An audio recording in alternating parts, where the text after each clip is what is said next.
नमस्कार विद्यार्थ्यांनो, माझे नाव आहे पंकज भते आणि आज आपण सुरू करणार आहोत इयत्ता 6वीतला गणित विषयातला धडा क्रमांक 13वा नफा तोटा याचा सगळ्यात शेवटचा भाग, ज्यात आपण सोडवणार आहोत सराव संच 33 उरलेली गणिते.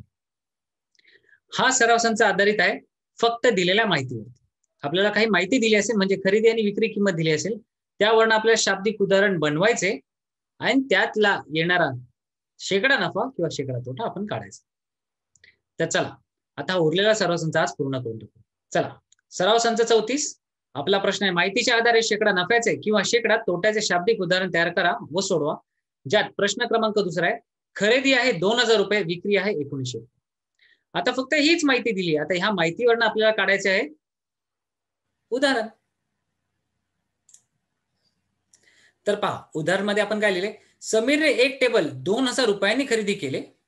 काही दिवस वापरल्यानंतर तो टेबल 1900 रुपयाने विकले, तर त्याला शेकडा किती तोटा झाला. तर पहा, आपली खरेदी किंमत आहे 2000, विक्री किंमत आहे 1900. म्हणजेच काय, खरेदी किंमत विक्री किंमतीपेक्षा मोठा. याचा अर्थ इथेच झाला, आपल्याला कळलं की इथे आपल्याला झाला आहे तोटा. म्हणजे समीरला इथे झाला आहे तोटा. तर तोटा कसा काढतात, खरेदी किंमत वजा विक्री किंमत. तर तोटा काढताना खरेदी किंमत वजा विक्री किंमत केली तर 2000 वजा 1900 रुपये, 2000 वजा 1900 रुपये केले तर रुपये 100 रुपये आपल्याला तोटा आला. परंतु आपल्याला तोटा फक्त 100 रुपये नाही हवाय, आपल्याला पाहिजे शेकडा तोटा किती आला. आता तो शेकडा तोटा काढायचा, तर आपल्याला त्यासाठी एक चलाचा वापर करावा लागेल, म्हणून आपण मानले a% इतका शेकडा तोटा आपल्याला झाला. आता शेकडा a% असे मानले तर आपण कसे लिहितो, a/100 बरोबर एकूण झालेला तोटा आपण छेदामध्ये आपण लिहितो त्याची खरेदी किंमत. आता पहा, आपल्याला डाव्या बदला फक्त एच हवा आहे. याचा अर्थ काय, आपल्याला दोन्ही बदला 100 ने गुणावं लागेल. आपण 100 ने का गुणतो समीकरणाच्या दोन्ही बदला, कारण समीकरण संतुलित राहावे म्हणून. तेव्हा आपण जी ही क्रिया आपण डाव्या बाजूला करू किंवा उजव्या बाजूला करू, तीच क्रिया आपल्याला विरुद्ध बाजूला नेहमी करावी लागते. म्हणून आपण जर डाव्या बदला, म्हणजे समजा आपण डाव्या बदला 100 ने गुणले, याचाच अर्थ आपल्याला उजव्या बाजूला 100 ने गुणावेच लागेल. तेव्हा पहा, 100/100 हे झाले 1, कारण यांचं विभाज्य आहेत एकमेकांचे, म्हणजे भागाकार एकच येणार, बाकी होणार 0. तर इथे a गुणिले 1 राहील उजव्या बदला, आपल्याकडे डाव्या बदला राहील एच. आता उजव्या बदला पहा, इथे गुणिले 100 आहेत आणि छेदामध्ये 2000, त्यातले 2 शून्य गेले, यातले 2 शून्य गेले, तर उरले काय 100/20 आणि 20 100 येतो, म्हणजे a चं उत्तर आले 5. याचाच अर्थ काय, समीरला शेकडा 5% इतका तोटा झाला आहे. तर अशा प्रकारे आपण उदाहरण बनवतो आणि त्याचा शेकडा तोटा किंवा नफा आपण काढतो. आता वळूया प्रश्न क्रमांक 3 कडे. तिसरा प्रश्न पहा, 1200 रुपयांस एक याप्रमाणे 8 वस्तूंची खरेदी आणि प्रत्येक वस्तूची विक्री 1400 रुपये. लक्षात घ्या, 1200 रुपयाला एक वस्तू, अशा 8 वस्तूंची खरेदी केली आणि 1400 रुपयांना एक अशी विकली. तर आता यावरनं आपण उदाहरण बनवू. युसुफने प्रत्येकी 1200 रुपयांप्रमाणे 8 वस्तू खरेदी केल्या व त्या 1400 रुपयांना एक याप्रमाणे विकल्या, तर त्याला किती शेकडा नफा झाला.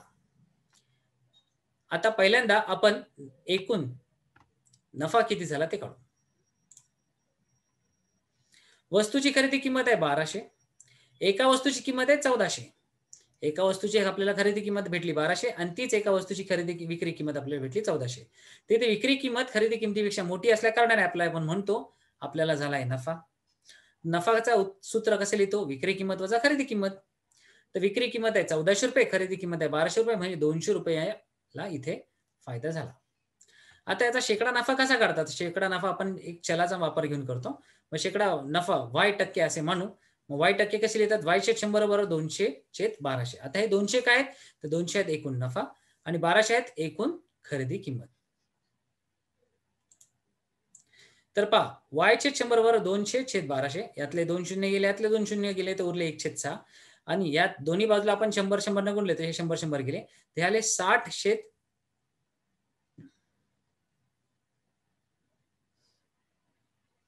तर हे आले 100/6. आता 100/6 आपण लिहितो 16.203 असे. म्हणजेच युसुफला झालेला नफा आहे 16.203% इतका. आता प्रश्न क्रमांक 4, 50 किलोग्राम धान्याची खरेदी 2000 रुपये आणि प्रति किलोग्राम विक्री आहे 43 रुपये. तर 50 किलोग्राम धान्याची खरेदी केली 2000 रुपयाला आणि प्रति किलोग्राम आपल्याला विक्री रुपये 43 आहे. तर आपल्याला किती नफा तोटा झाला ते पाहू. त्याआधी उदाहरण बनवू. उदाहरणात लिहिले, सूरजने 50 किलोग्राम वजनाचे धान्याचे पोते 2000 रुपयांना खरेदी केले. त्याने ते धान्य प्रति केजी किंवा प्रति किलोग्राम रुपये 43 रुपये विकले. या व्यवहारात त्याला शेकडा नफा किंवा तोटा झाला तर तो किती झाला? तर पहिल्यांदा आपण नफा झाला की तोटा हे काढून घेऊ. तर कसे करतात? धान्याच्या पोत्याची किंमत आहे 2000. आता प्रति किलो 43 याप्रमाणे 50 किलोग्राम धान्याची विक्री किंमत केली असेल तर 43 गुणे 50 हे आले 2150. आता इथे पक्षा पाहू शकता, विक्री किंमत ही खरेदी किमतीपेक्षा जास्त आहे, म्हणजे इथे झालाय नफा. आणि म्हणून आपण लिहिले विक्री किमतीकडे 2 टोक दाखवले, खरेदीकडे 1 टोक, आणि इथे आपण लिहिले आपल्याला झालाय नफा. आता नफा कसा काढायचा? तर नफा काढताना आपण विक्री किंमत वजा खरेदी किंमत करतो. याचाच अर्थ काय? 2150 म्हणजे 2150 वजा 2000, याचा अर्थ आपल्याला किती आला? 150 रुपये. मग आपण म्हणतो की आपल्याला 150 रुपये इथे नफा झाला, परंतु आपल्याला शेकडा नफा किती झाला हे काढायचं. म्हणजेच काय? शेकडा नफा B% झाला असे म्हणून आपण B/100 बरोबर 150/2000 असे लिहू. तर पहा, शेकडा B% झाला असे मांडले तर B/100 बरोबर 150/2000. आता दोन्ही बाजूला 100 ने गुणूया, कारण आपल्याला डाव्या बाजूला फक्त B हवा आहे. तर 1500 हे आहेत 1050. तर पहा, इथे आपण दोन्ही बाजूला 100 ने गुणले. का? कारण आपल्या समीकरणाचे संतुलन ठेवायचं आहे. म्हणून 100/100 इथे आले B. इथे पहा, 2000तले आणि ह्या 100 मधले 2 शून्य गेले तर उरले किती? 150/20. 20तला 1 शून्य गेला आणि 150तला 1 गेला तर 15/2. 15/2 म्हणजे 7.5. याचा अर्थ काय? B चे उत्तर आले 7.1/2. याचा अर्थ सूरजला 7.1/2% इतका नफा झाला. आता इथे पहा, दिलेली माहिती काय आहे? आपला प्रश्न क्रमांक 5. 8600 रुपये खरेदी, वाहतूक खर्च 250 रुपये, हमाली आहे 150 रुपये आणि विक्री आहे 10,000 रुपये इतकी.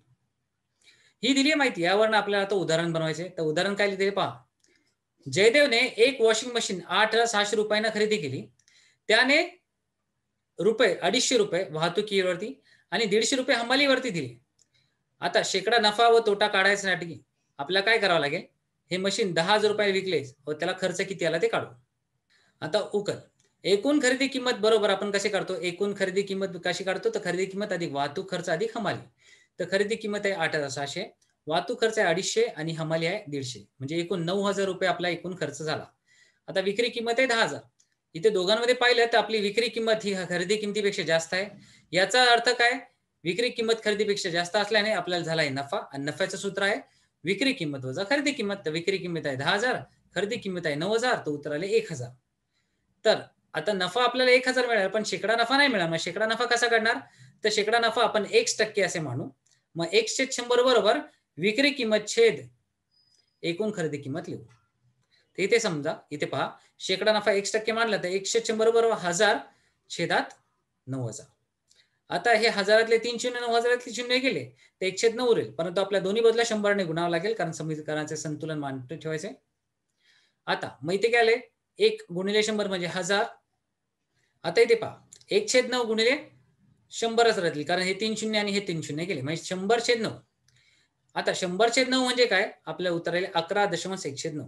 म्हणजे आपल्याला x ची किंमत आली 11.1/9. याचा अर्थ काय? इथे आपल्याला x ची किंमत काय आली? 11.1/9. म्हणजे जयदेवला 11.1/9% इतका नफा झालेला आहे. आता पहा 6वा प्रश्न. बियाणे 20,500 रुपये, मजुरी 9,700 रुपये, औषध व खत 5,600 रुपये आणि विक्री आहे 28,640 रुपये. यावरून आपल्याला बनवायचे उदाहरण. तर भीमरावांनी आपल्या शेतात 20,500 रुपयांचे बियाणे लावले. त्यांनी शेतात 9,700 रुपये मजुरीसाठी व 5,600 खते व औषधे यांसाठी दिले. शेतात पिकलेले धान्य विकून त्यांना 28,640 रुपये मिळाले. तर त्यांना किती रुपये शेकडा नफा किंवा किती रुपये तोटा झाला?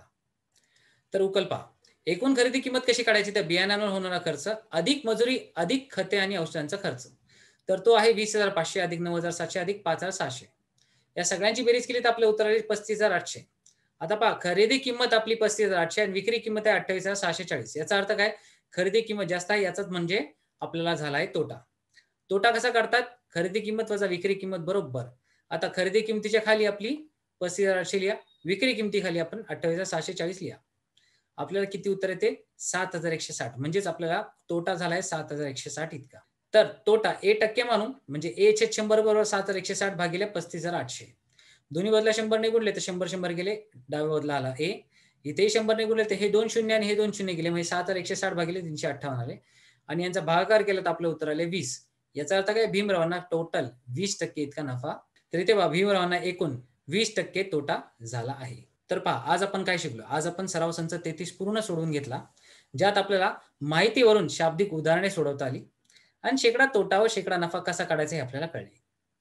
आता नफा व तोटा हा नेहमी व्यवहारातच मोजला जातो आणि व्यावसायिक उद्योगधंदे करणारे हेच व्यक्ती या नफ्या तोट्याचा हिशोब ठेवतात. आता आपण इथेच थांबूया. पुढच्या भागात नवीन धडा सुरू करूया. तोपर्यंत धन्यवाद.